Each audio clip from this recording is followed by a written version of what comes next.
Merci de nous suivre. Très belle matinée. Boris Siegenthaler, fondateur d'Infomaniac. En fait, pourquoi brûler du fuel ? Notre nouveau data center D4 chauffe 6000 logements par an. Comme ça, on transforme un problème, la chaleur des serveurs, en solution durable. C'est ça l'innovation responsable. Les data centers doivent chauffer nos villes. Nous, on s'engage. Infomaniac, le cloud éthique. Impact FM, l'inforégion avec Olivier Tomezzoli. Stavelot et Malmedy vont subir de plein fouet les années sans Grand Prix de Formule 1 avec des pertes directes de près de 3 millions d'euros pour les deux communes.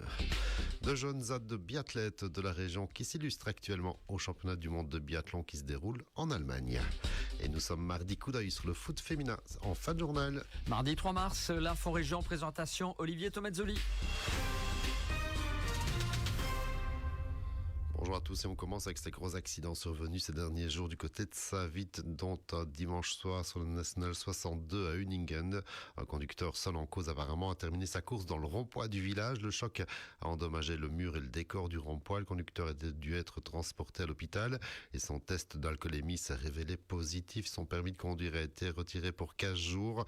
Le véhicule a dû être remorqué, précise la zone de police Eiffel. Autre accident samedi soir là, à hauteur de Prumerberg, toujours à Saint-Vith.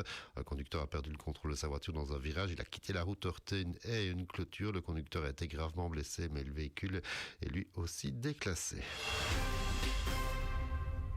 On revient sur une des grosses infos tombées voici quelques jours. Vous l'avez sans doute déjà lu ou entendu. Les Grands Prix de Formule 1 seront alternés avec Barcelone pour les années 2028, 2030 et 2032. Ce qui veut dire que le plus beau circuit du monde va perdre le Grand Prix de F1 pendant 3 années dans les 6 prochaines années. Un vrai coup dur financier pour Stavelot et Malmedy, les deux seules communes sur lesquelles le circuit passe.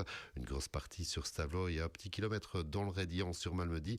Cela va faire mal aux budgets communaux, comme le confirme pour Stavelot Fabien Legros, bourgmestre et en charge des finances.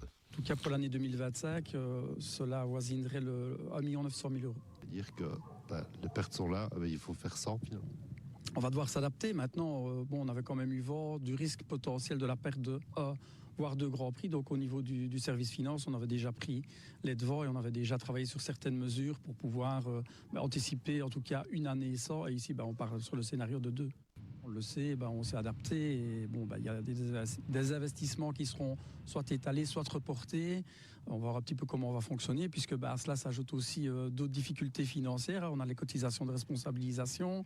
Il y a toute une série de mesures, de subsides, des niveaux de pouvoir supérieurs qui vont diminuer. Donc on va devoir s'adapter. On n'augmente pas les taxes ? En tout cas, ça n'a pas été fait, c'est pas la volonté. J'avais dit que je travaillerais autrement. On essaye évidemment d'augmenter les leviers qui ne touchent pas directement les Stavelotins. Pour la suite, on est quand même premier suppléant, il faut quand même rester optimiste, on ne sait jamais ce qui peut se passer.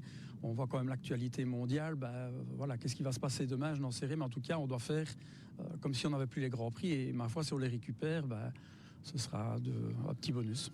Et à Malmedy, les sommes avancées sont nettement moins importantes. La perte resterait néanmoins estimée à 800 000 euros pour les années sans Formule 1. Mais dans la cité du Couarmet aussi, on veut pouvoir rebondir et anticiper ce manque de rentrée via des taxes, notamment, comme l'explique Jacques Remy-Paquet Échevat, en charge des finances. On sait qu'en 2028, sur base des chiffres 2025, nous allons subir une perte approximative de 800 000 euros sur un budget de 25 millions. Je tiens aussi à ajouter que si Malmedy perd des taxes, elle perd aussi une base taxable, puisque le circuit, et la Formule 1 en particulier, c'est un vecteur économique très important. Les hôtels, les campings, les gîtes sont à capacité maximale. Les commerçants ont parfois un flot inhabituel de public. L'Horeca, le chiffre d'affaires explose. Sans compter aussi les associations culturelles et sportives de notre région, dont les membres bénévoles travaillent dans plusieurs secteurs du circuit de Spa-Francorchamps. Donc tout ça constitue une économie circulaire qui va évidemment subir une perte très importante les 3 années où le Grand Prix ne sera pas organisé. On va devoir d'abord compter tant au point de vue de l'économie régionale que de l'économie locale sur la disparition, mais c'est aussi à nous de prouver que l'année où c'est organisé, c'est un atout et ce n'est pas une dépendance, en espérant évidemment pouvoir le récupérer le plus souvent et le plus longtemps possible, puisque qu'on le veuille ou non, qu'on l'aime ou non, le Grand Prix de Spa-Francorchamps fait prospérer toute l'économie régionale.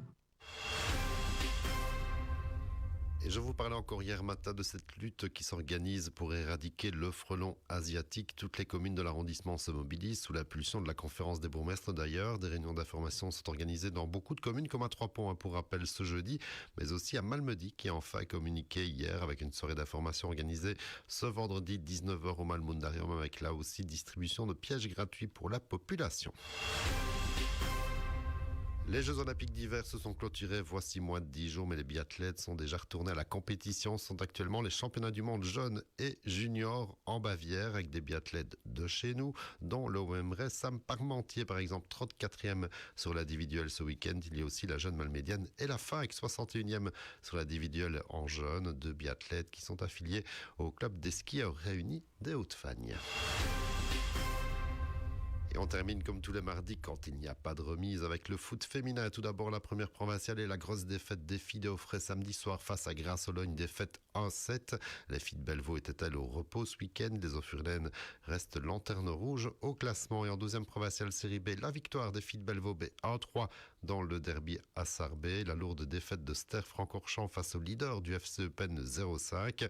Les filles de OMF Montville étaient-elles en congé ce week-end pour préparer sans doute le gros derby à Bellevaux B dimanche prochain. L'info continue sur notre page Facebook Impact